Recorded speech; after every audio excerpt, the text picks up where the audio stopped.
Hi, my name's Andy Freeman and this is this week's Shush. And this week we're thinking about calm. Wonder how that makes you feel. I wonder what calm, or the idea of being calm, conjures up in you. Maybe it's on a beach, beautiful sand, sea rolling in, no cares. Maybe it's putting your feet up at the end of a long day. Maybe it's the kids are finally in bed and you get a chance to have a little bit of time to yourself. Maybe it's quiet, peace, a beautiful, peaceful place. Maybe it's something spiritual or deep or somehow other than. Maybe it's just the stability to get through the day. Maybe calm feels quite elusive to you. We're going to try and explore that in this session. So we're going to do a little thing called the stop process, and it's going to involve 4 things. The first thing is a word. We're going to use the word calm and we're going to repeat it and reflect on it. The second thing is a gesture that goes with it. So maybe it's a hand on your heart, maybe it's your hands here. This is what I often do, because that's where I feel stress. Maybe it's something like your thumb and your forefinger together, or it could just be putting your hands together on your lap. We're going to try and ground ourselves, and the easiest way to do that, I find, is to do something that connects you with the place that you're in and reminds you that you're in this moment. You're not in the past or the future, you're here right now. So I'm going to press my toes into the ground. You can maybe do that with your hands on your chair or whatever feels right to you. And then the last thing is we're going to take 2 calming breaths after we've done a sigh. So let's put that all together. I'm going to use the word calm and a gesture. We'll say them together. Calm, calm, calm. And I'm going to ground myself, something that reminds myself that I'm right here. I'm going to press my toes into the ground and then my heels. Toes and heels. And then I'm going to do a sigh and we're going to take 2 slower, deeper breaths.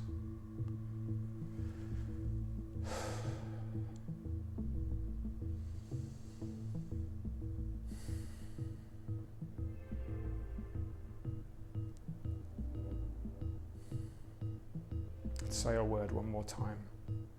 Calm. Why don't you do it again? We'll just go all the way through without me speaking.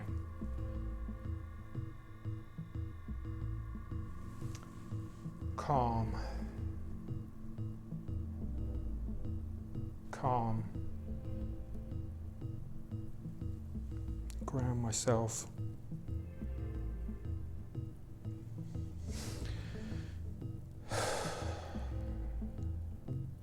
2 breaths.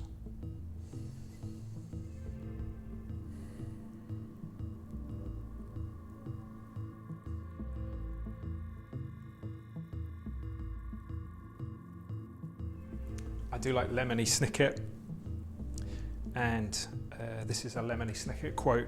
"Strange as it may seem, I still hope for the best, even though the best, like an interesting piece of mail, so rarely arrives, and when it does, it can be lost so easily." Hope, we talked about last time, as this thing that can fuel us, but hope can also enable us to feel calm. When we're hopeful, we're calmer, we're more settled.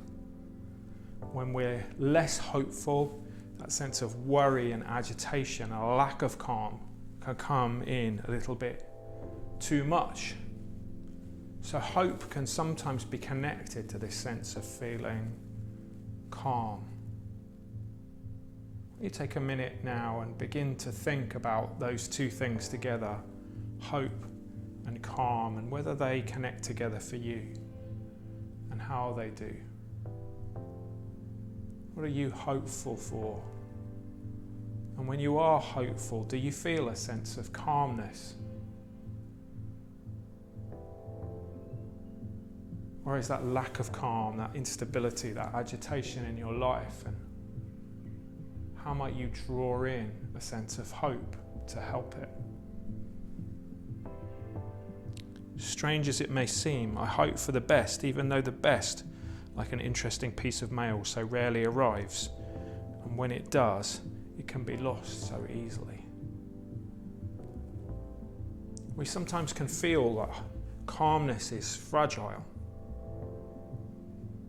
It's something that we can struggle with, that can break easily. We think of images like a candle and a wick smouldering and the light flickering and the fragility of that. So that calmness can get broken easily, or it can be something that feels a little bit elusive to us. Hoping for the best is something we often want to do, and yet we can feel that fragility. But we also know probably moments where feeling calm enables us to feel quite strong and settled, and our hope can also make us feel quite strong. We tried to think of a symbol of an idea to help us reflect on this, and we came up with just using a stone as something to think about.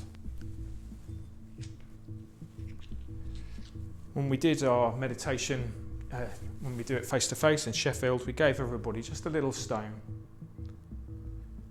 to help think about the idea that a stone's something we can both trip over, or that can block us, or we can fall on, or that can hurt us, but also something that's quite strong. And calmness has that kind of both and kind of balance of both fragility and strength. And probably the best way to deal with that is to embrace both pieces. So have a hold of a stone or something like that if you want to find one from outside, or you've got one in the house, or if not, something hard that you can grab onto, or even just imagine holding a stone. And as you hold it, think about the ways that you can feel fragile, vulnerable. Think about the ways that you can feel strong. Is there a way that our sense of calmness can enable us to hold both those things together? Does hope help us? Is hope a way that we can feel calm when we're vulnerable, because we're hoping for the best? And is the strong calm a way that we can grab hold of that hope, make ourselves available for it, ready for it? Hold a stone with me for a little while, or something similar, and have a think about that picture.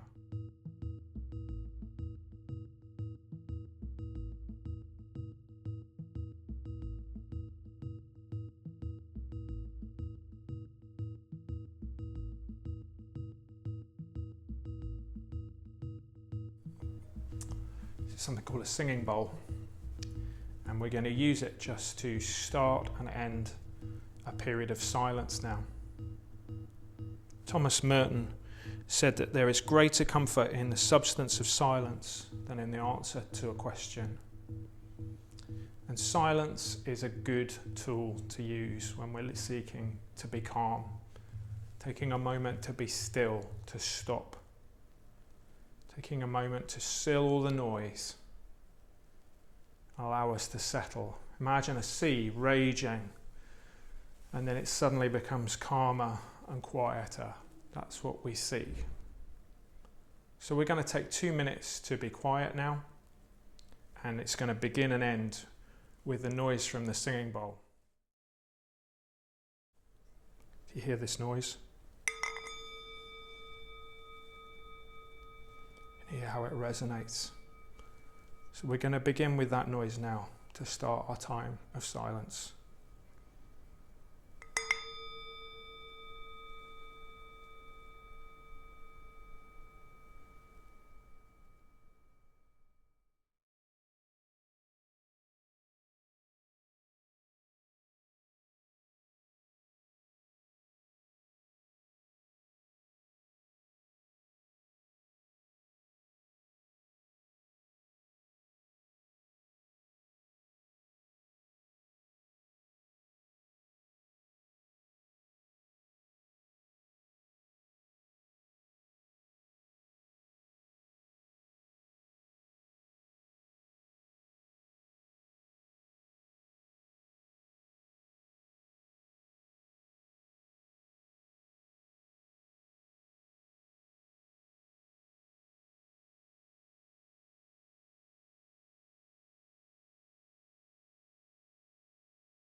We've often probably come across people who are calm in nature.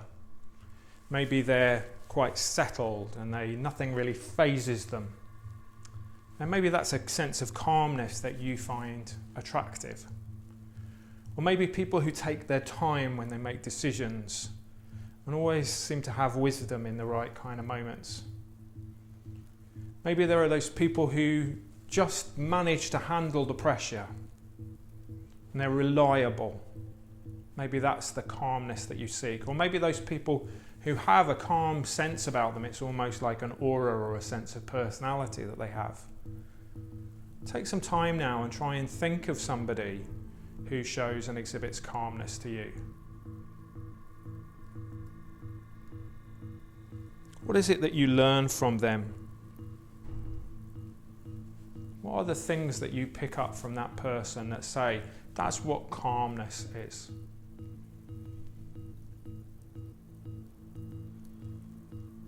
Now have a think about yourself. When are those times and moments when you've been calm and you've really noticed it? Maybe you surprised yourself with an ability to overcome something that you didn't think you'd be as calm as you were. Or maybe it's times when you have been still, when you've been doing some mindfulness or meditation, or you've been quiet, or been in a place that's calm and settled.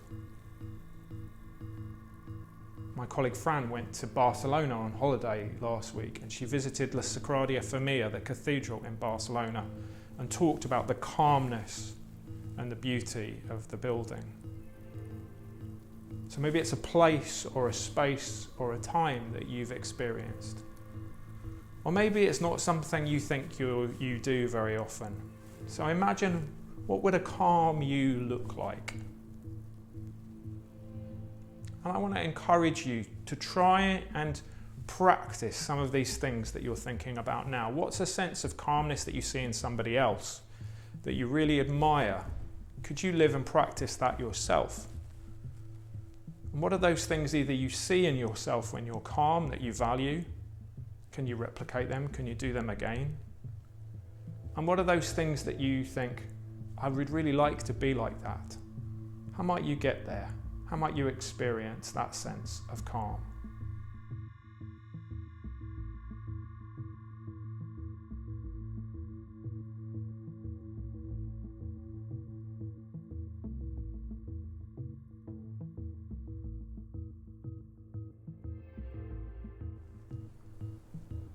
Maybe one of the things that we might become aware of is that calmness is not always what we think it is. In The Lord of the Rings, Gandalf famously said, "Not all those who wander are lost."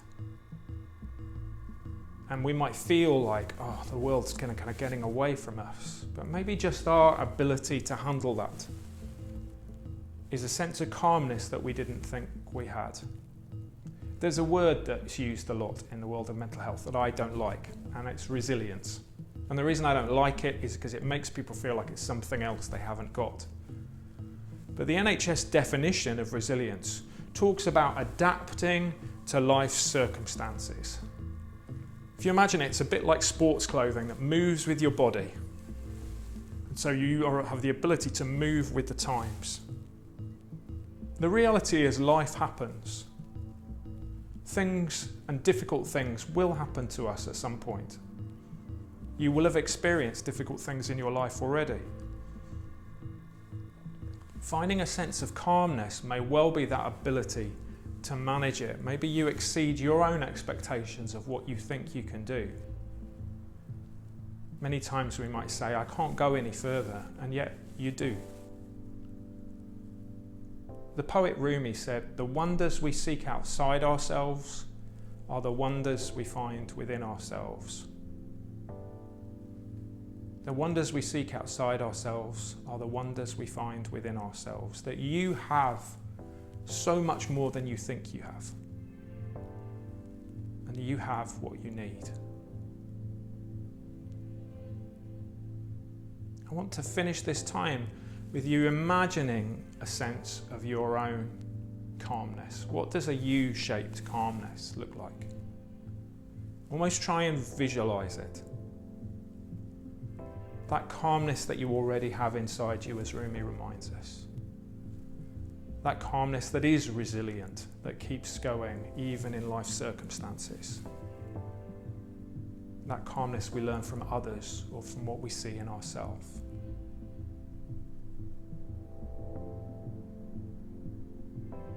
Take a little bit of time now to ponder that before we close.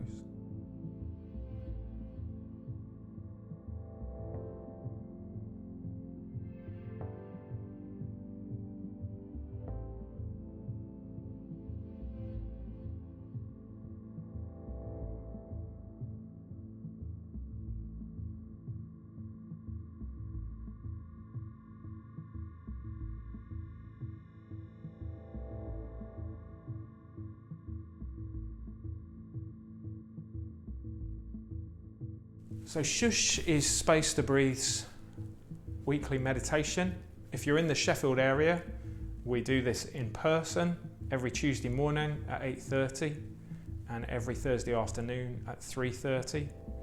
And that's at Scotia Works in Leadmill Road. You visit our website and you'll find out more. But otherwise, there'll be a video, and this is also available as a podcast.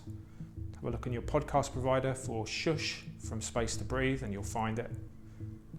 Otherwise, thanks so much for taking part and joining in, and we'll have another Shhh for you next week. Take care. Bye-bye.